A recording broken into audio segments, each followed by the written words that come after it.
Right, welcome to another HerdTracker broadcast live from the Masai Mara, brought to you by Kenya.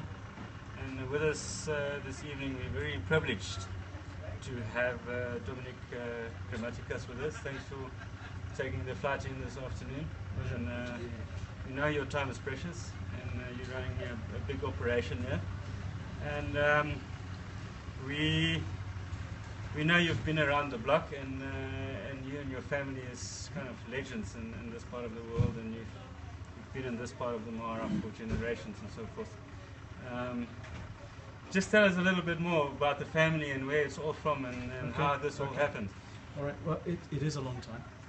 This camp was established in 1972, and so we're now in our 43rd year, coming up for our 43rd anniversary. And Governors is a very special place in the safari industry in East Africa, in Africa, because it was the first place where anybody established a permanent luxury tented camp, and that was done by my father, Ari. And over the years, Ari became quite a figure in the industry. You know, Ari was a stalwart. He was the guy who started this. He was a bit of a pioneer in other ways, and he came from pioneering stock. You know, his father was a Greek immigrant from came down as a cotton trader from Alexandria. Pushing the boundaries. Exactly. It's a great story. You know, he came down from Alexandria in 1908 or something as a cotton trader, ended up building railways in Tanganyika in 1910, and moved up to Kenya in the 1950s. So a nice long history in this part of the world. But you know, Dad set up Governors 43 years ago. Yeah, wow, that's a long time. And so this is second generation of being here. Yeah, it is. You know, we're a family business, and we're very, very proud of being a family business, and that's very important to us. And you know, in many respects, Carel, we're a family business in more ways than one. You know, people might think we're the family, but there's a room steward here standing behind you who's called Henry Irungu, and his dad Irungu was here in the early days. You know, and one of your guides here, Jackson. His father John was, has been a great guide here for years. Yeah, we were with Jackson today. Exactly. So there's a family thread that runs through the whole business, not just on our side. Yeah, key to a great business is staff retention. You know, I mean, you can very quickly see, how people are treated, and that determines how long they stay. You know, well, that's it. And I have to tell you, the pretty much the minimum experience of staff, or time of staff, the number of staff who've been with us in this camp is 10 years. So almost all our staff are over 10 years experience here. And that's really special, and it means that when it comes to your clients, they know how to look after them. They've done it before. They know the issues, and they know what people like, and they're there to support them, and it's part of what makes the safari at Governors really special. And they're part of the Governors family. Yeah, exactly. That's wonderful. Exactly. That's great. And Dom, you've got more than one property in the area, and it's different levels of luxury and of standard and so forth. And we're at main Governors Camp at the moment. Correct. Thanks for hosting us. Yeah. Pleasure. You know, you've looked after us really well, and after every need. And I know we've had to run around this way and that way. And Dave, managing and so forth, and the staff has been really kind to us. And thanks for that. We really appreciate it. It's a pleasure. Well, there's a super team, but here at Governors, this is the original camp, but. In 1978 we opened Little Governors, which is 17 tents, and it's about 2-3 kilometers north of here. That's the little boat ride across. A little boat ride across, and it's a beautiful. I mean, that's a little adventure in itself. You go across the river, and that's fun. And then you walk up through the forest about 100 meters, and it's set around a waterhole, and that's special because water means life in this part of the world, and that brings in the wildlife. And so a lot of the time we've got wildlife, everything happening right in front of you at the camp there, as it does here, but in a slightly different setting. So elephant in particular, that's a great place to see elephant. And my first visit to you was at Little. Was it? It was 10 years or so ago, and that was wonderful. And then you've got Ilmaran. We had clients there in the kind of a week ago, and they stayed for 8 nights, and 8 nights for them was too short, So and they came back with absolutely magic feedback and so forth. So Ilmaran is your special camp. Yeah, it goes one level up, and with slightly bigger tents and more of a suite feel to the tents. And all of our properties are hosted, but in a smaller, more intimate camp, it's very much more personal. And we have a super manager there, a guy called Patrick Reynolds, who's been with us for a long time. Yeah, Patrick and I, actually, we've been working with regards to HerdTracker updates. Exactly, He's your head guide, and he's been reporting to us and giving us updates of your area, all game related. And he seems to be extremely switched on. He's a very knowledgeable guide, and he's the guy that leads our walking safaris, and he's the naturalist. He's the head naturalist here, and so whether you're interested in flowers or insects or reptiles or whatever it is, he's the go-to man for real technical specialist knowledge. So he's a part of a great team. Yeah, I think we're going to try and get him, Patrick, on tomorrow morning or so, if we can get a hold of him. So it would be great to chat to him. But Patrick has been instrumental in updating HerdTracker from your side, and he's been wonderful. And then you've got private. Jonathan Scott was in there a couple of nights ago with a group and so forth, doing what he does best. Yeah, private is a really special camp, Carel, because if you think about how people used to go on safari, it was all private camps. Yeah. And you'd load up your Land Cruiser or a truck, and you'd come down to this safari world, and you set up your own camp, and you have your own place for yourself. Yeah. The private camp keeps that feel, so it's for private groups. So it's a bit more controlled. Exactly, and you can run your itineraries the way you want it, and the camp is yours, and that works really well for multi-generation sort of safaris. If you've got granny and grandparents, I had a couple, a family 2 years ago, 50th wedding anniversary, and they brought their 5 kids and all their grandchildren. I think we had 33 people in camp. It's a small camp. It's only got 8 tents, but we did it like a dormitory, and man, it was the most wonderful holiday. Absolutely, yeah. It's about sitting around the fire and enjoying the conversation around it.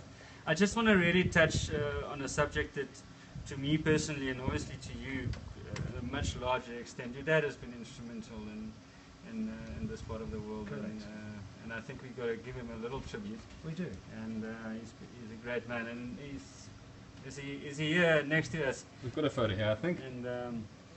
And what a wonderful person, and a pioneer in this part of the world. And we've got to remember, those days were tough days. They were, and people would say, in the early days, Ari, are you out of your mind? Yeah. What do you think people are going to come and stay in a camp, in a tent? That's not what people want to go on holiday and do. Yeah. And of course, it was a gamble at the time, but it was a formula that really worked, and it's something that's been replicated across Southern Africa, and it's replicated in many places because it fits the environment. It's a great place a great way to see these kind of very special environments. But as a pioneer, he wasn't only tenting camps. He did other things as well. He was the first to bring in hot air ballooning here. We were the first to go into Rwanda in a big way and put in tented a guerrilla lodge in northern Rwanda. Yeah, Sabinho. We're very fond of Sabinho. Exactly. So yeah, I've been there. Very cold at night, and the fireplace in the room really helps. No, it's a super place. But what I'm trying to say is that in a special way, if you could choose 4 or 5 top things to do as a wildlife enthusiast, seeing wildlife on the Serengeti Mara ecosystem might be one, and seeing mountain gorillas in their natural habitat might be another. And we're lucky enough to have properties in both. Yeah. That's absolutely awesome. Just a little snippet about Sabinho. A nice little touch out there is when you return from your gorilla track and you wake up the next morning and your shoes are polished, and cleaned, and that's absolutely wonderful, and that's the level of looking after and care that you guys really bring forward. But that's important. Because our properties are in such special locations, we're often the very last place that people stay on their safari. And so they might have done 2 or 3 other locations around Kenya or East Africa and ended up in Rwanda. And you don't want to go back home with muddy boots in your bag, do you? So get them cleaned, and the laundry's overnight, and so on. So you pack nice and clean. You get home to Denver or whatever it is, and you open a nice clean suitcase. And that's, we want you to get home comfortable as well. And that is really probably, East African people are like that. You probably wouldn't have to ask someone to clean your shoes around. No, you're absolutely right. This is one of the special things about a safari or a holiday in East Africa is that the people in this part of the world are very special. There's a genuine warmth and a genuine welcome and a genuine hospitality that shines through. And I have to tell you that I hear it time and time again is that it was the idea of seeing the Big Five on the plains that really brought us out to Kenya. But when we got here, there were other things that surprised us. You know, it was the people, it was my waiter, my guide. I had this wonderful time with Jackson, or warm smiles. yeah, exactly, and a little bit of humour, and building a relationship. You know, you might be in a vehicle with your guide for 2-3 days, and you get to know him very well. You'll ask him about his family and so on, and it becomes a little bit more than just a client member of staff relationship. Yeah. Absolutely. No, that's wonderful, and sure. You know, I just want to say again, new people joining and so forth, that we want to just thank Make It Kenya for making this all possible, for Governors Camp Collection hosting us, looking after us for the last 4 days, and they've sent vehicles this way, that way. You know, they've made us comfortable. We've had people coming in unannounced and so forth, and that is just true hospitality, you know, and just that to us and to anyone that would come to your camps and so forth. I can say as a person, you know, the way we were treated for many years is absolutely special. Well, that's very good to hear, and it's a tradition that goes back a long time in this part of the world, and also with governors. So people who come here, it's a special trip, and it becomes a little more of a journey. It's travelling in the old sense of the word travelling, rather than visiting or being a tourist. And if you open your eyes and you slow down a little bit, you can have the most amazing holiday. Yeah, and it's not uncommon for people to leave with tears in their eyes and wanting to stay, you know. But that international flight is always kind of knocking on your door, and you've got to go. It is. Sadly, the real world beckons, but you know, people do come back. I've got a client coming next week, and it's his 27th visit in 12 years. Incredible. Yeah, and I have a Scottish couple who come every year, twice a year for 2 weeks. A Swiss doctor who's here every year. For 40 years he's come without fail. So it does really get under your skin in this part of the world, and it's special. And it's just beauty, I mean, it's absolute beauty, regardless of what you see every day. And here we can say that the Mara never disappoints, you know, and we spend time here that it's almost impossible not to have a good camp drive. Well, that's exactly it, and that's why people like the BBC come here and film from governors year in, year out. So the wildlife that's right on our doorstep is extremely special. We've got the most incredible lion pride out there now, which I know you've seen a little bit of. And there's 43 individuals in that pride. It's got pride males of four males, which is in itself unusual. Their territory is enormous, and that creates some interesting dynamics within the pride. And these are stories that people pick up on, but it goes deeper than just the big cats. You know, there's a great herd of elephant out on the marsh right now as we came in. Yeah. And, you know, we've got some other big cats coming through. There's leopard everywhere. We've got a mother and cubs just upstream at the moment. A nice cheetah, you know, she's got some cubs at the moment. So there's a lot to see. Yeah. Really a lot to see.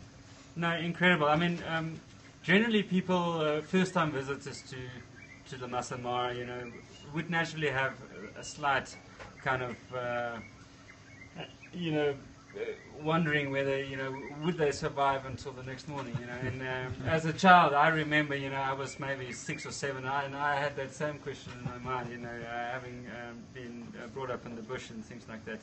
And you run a very neat operation, and even though your camps are unfenced, and although there are actually very few fences in East Africa, you know, everyone is fine, you know, and you have a good team of Askaris, as we called, you know, people at night taking you to the tent and so forth. That's it. And that's well managed. And so forth. That's it, and you know, it's very discreet, but it's there, and it's there to look after you. But it's a very important point. We don't want fences. This is a wildlife haven. It's pristine wildlife country, and if elephants want to come through the camp, let them do that. And we've learned to respect that and to give them their space and to work around them. But what it means for a client is that it completely can blow you away, because you may want to go back to your tent in the evening, and there might be some elephant on the path. So we'll just ask you to wait. It's just another 5 or 10 minutes. Give it 5 minutes. Yeah. Exactly. And then we'll walk you past them, and you go into your tent. But those same elephant may be feeding outside your tent at night, and that's the sort of memory that you can create in a place like this. It's really very, very, very special indeed. Absolutely, and Dom, we're just going to zoom out a little bit, you know, and just touch on kind of the Mara and the ecosystem and how special this place is, you know. And And you know, what a little area in the northwestern kind of corner here that you've got. You know. Yeah. And, well, look, when we came here 43 years ago, there were no other properties here. And so my father was very fortunate to be able to select a very, very special area. And this particular little corner of the Mara is special because it's got 4 separate ecosystems within close proximity. So we've got acacia woodland on the hills just to the north and the east. We've got the Masai marsh, which is fed by a permanent spring coming in from the north, and so there's permanent water out on the grasslands. We've got the riverine forest, which is a great habitat for primates in particular, and then the river with the hippo and crocodile. And if you're lucky, in Narina Strogan. Yeah. And then of course the plains, you know, the Mara Serengeti ecosystem, the Great Plains, which, you know, everybody's got. So you get keystone species coming through. You know, you have your elephant and giraffe and those things that need. You have plains game. You know, you've got great water birds on the marsh and so forth, and you have the very famous marsh pride. You know, and you are very close to wonderful crossing points and so forth, and we've seen that. You know, so you don't have to go far. That's it. But the other thing to remember is that it's a dynamic environment, and there are different things happening at different times of year. So, you know, we're seeing in April, May, very large numbers of elephant coming in. So it's perfectly normal to see 200 or 250 elephant in little small family groups out on the plains out there. You know, at that time of year. Right now, we've got the migrating birds coming in from Europe, escaping the winter up there. Yeah. And so, for your keen birder, that's something special. Other times of year, we've got butterflies and so on. So really, there's something for everybody. If you're a first timer to this part of the world, you're going to be blown away by the obvious things. But if you really want to come back and delve a bit deeper into the ecology, you're not going to be disappointed there. I'm a keen birder, so I tend to come April, May, you know, and anyone with a camera when the air is clean, yeah. And it generally rains during the evening, you know, and so you have clear mornings and you have wonderful mornings throughout the year. Well, that's another point. Is that you know, when you're talking about the things that surprise people, the light, the space, yeah. being able to see from horizon to horizon with nothing to block it. You know, I used to work in Hong Kong, and the sky was between those 2 buildings up there. Now the sky is from there to there. You know, these kind of things are special. We've got an artist group at Little Governors right now. They're here as painters, and they're here for exactly that. They don't want the wildlife, they want the scenery and the light. So there's always a little something for everyone. Yeah. And it's really an all year round destination, and I really want to, from my personal point of view, reiterate that April, May, wet season is my personal favorite time, and you know, you also got to realize that for the connoisseur, you know, for someone that really enjoys, you know, a little bit of peace and quiet, you know, it's sometimes better to come out of kind of peak season and just come out and relax and spend some time. Well, that's it. And you know, the other thing to remember when you come to Governors, our concession area here is 12-kilometre radius from here at Governors Camp. And that means that if you want to go out there and find a quiet place where there's nobody else and just enjoy whatever it is you want to see, that's what you can do. And that's what the Mara offers you, these amazing places to come and see this amazing spectacle. That's absolutely awesome, and we all know the Mara is special, and the greater Mara ecosystem brings in, you know, other areas, you know. You know, we have the triangle just across the river, you know, and we have the conservancies just to the north, you know. And I think in general it's probably a great success story, and bringing a coexistence, you know, into conservation and so forth. That's it. I mean, there's a couple of interesting things you mentioned. You mentioned the coming in April, May. Well, for lions, that's an interesting time for them because they scent mark their territory. And when the rain comes, those scent markings disappear. Yeah.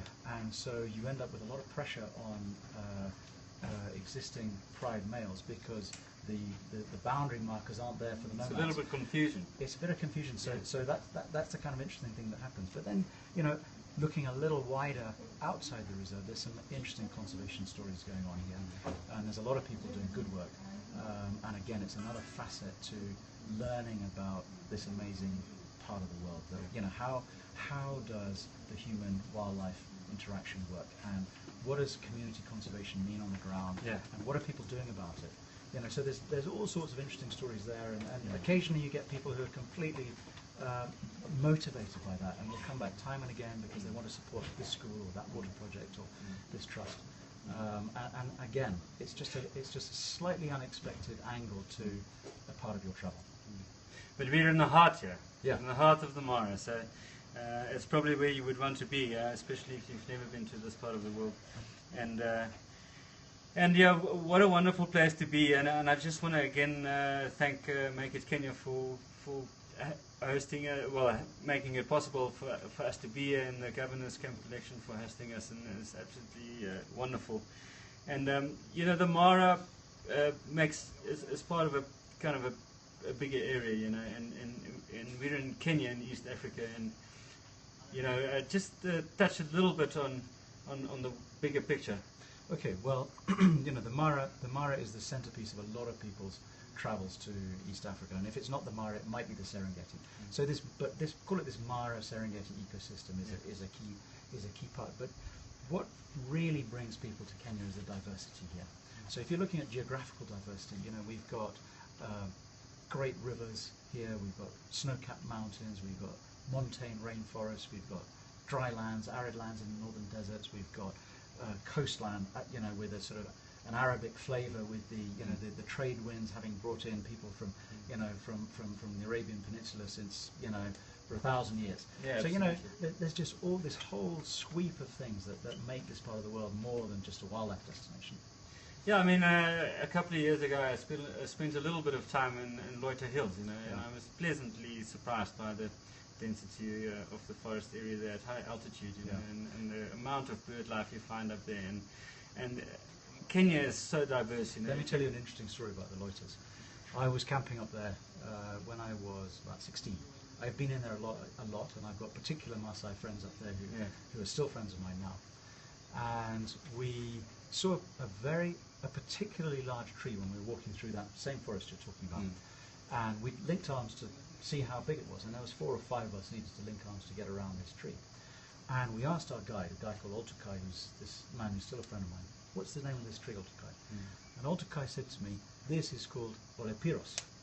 So we said, okay, that's interesting, and do you have a use for Olepiros, or whatever this tree was? It's a word like that, Olepiros. He said, yeah, we do, we make fire.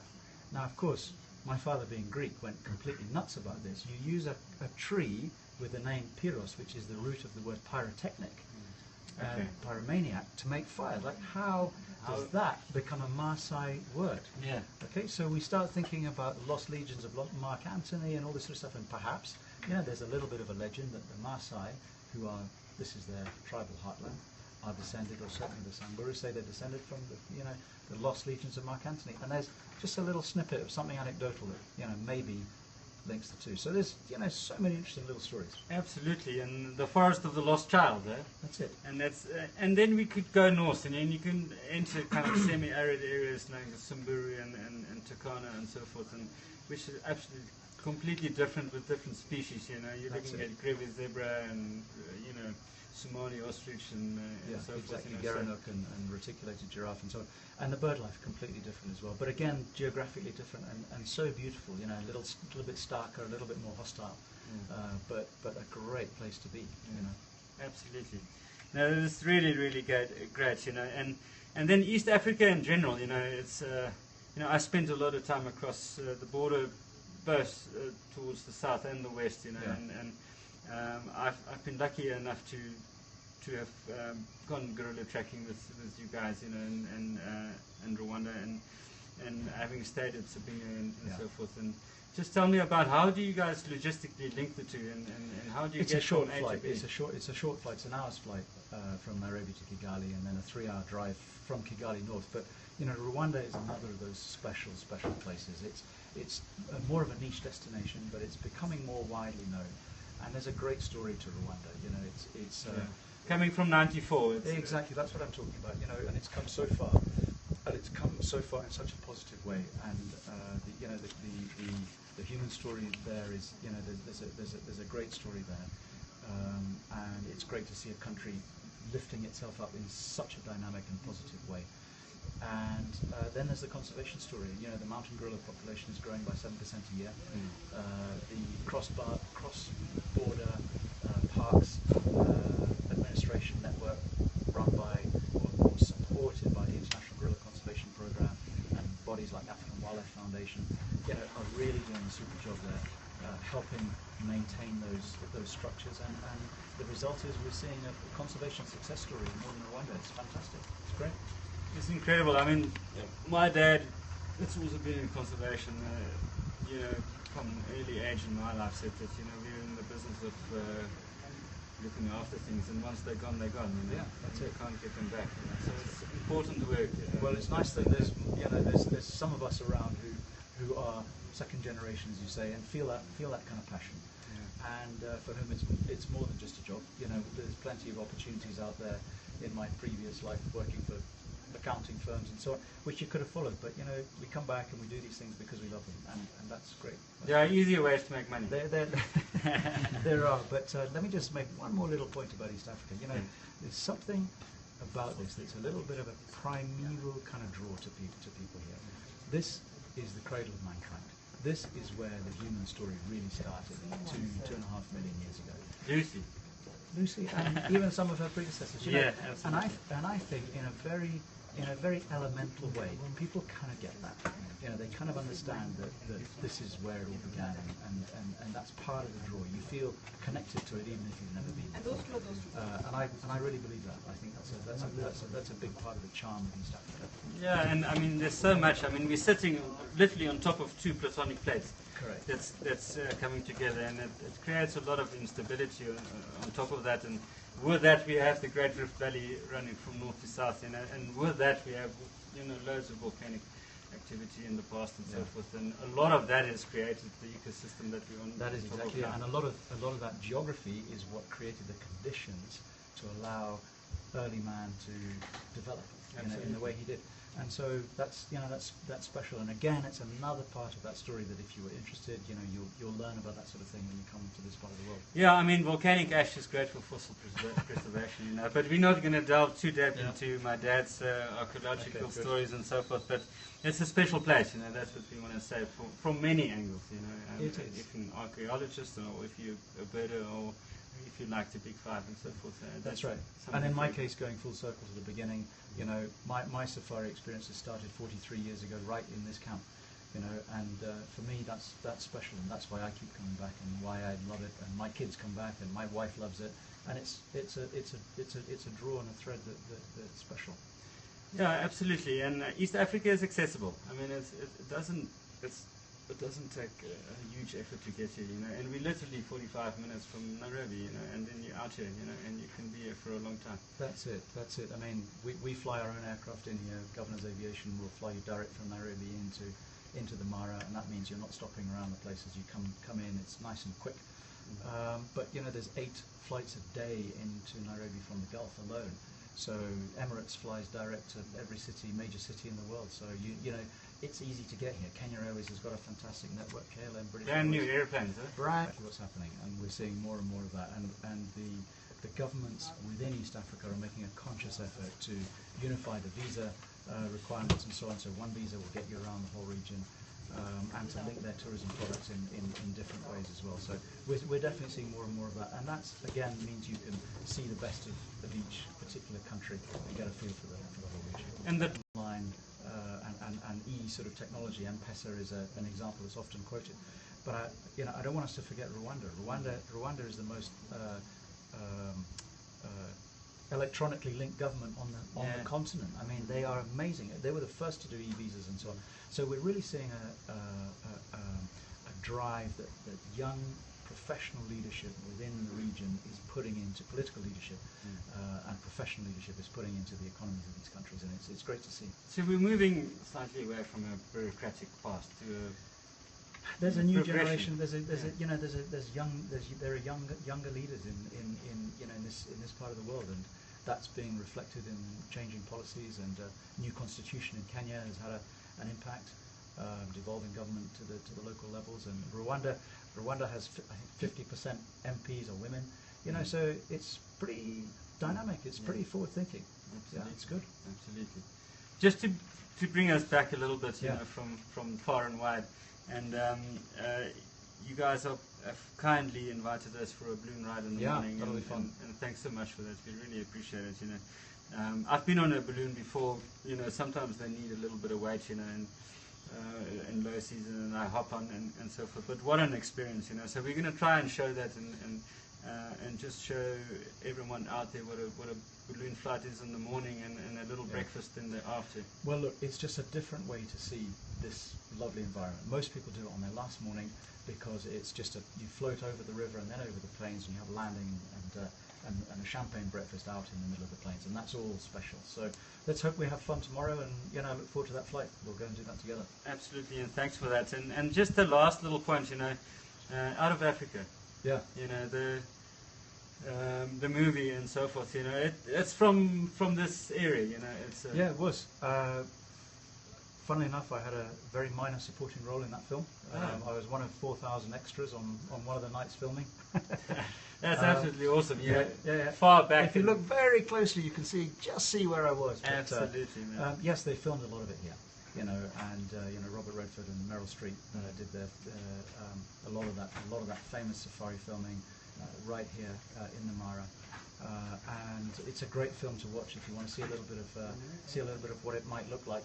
Take a look at that. And nothing has changed too much since then. No, it's a great story, and that is what landscape-wise and scenery-wise, what we want people to remember. If you've ever watched it, you know, it's pretty much the same, you know, and it's wonderful flying over, you know, small little plains over East Africa. That's it. And it's absolutely beautiful. Dominic, I want to really thank you for your time, and we know you're a busy man and so forth, and we got to keep the horses alive back home, and we really understand that you've got family and all sorts to look after, and thanks for hosting us. Pleasure. And thanks for all of that, and we want to really thank Governor's Camp Collection, Justin back in the office, and Dave here, and it's been a wonderful experience for us, and we hope that we can do it again next year. Well, likewise to yourselves. You know, a big thank you to you. This is a lot of effort to come and set up this kind of infrastructure and make it all happen, and tell this great story that, you know, there is out there for this part of the world. It's, you know, we really appreciate you doing putting in the time to do that. Thank you. Absolutely, and you know, for the greater good, you know, this is what we do. Good. You know. So I think we're going to sign off shortly from Main Governor's Camp in the Masai Mara in the heart of Kenya.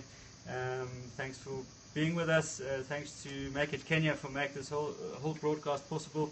And we'll see you in the morning with a balloon flight.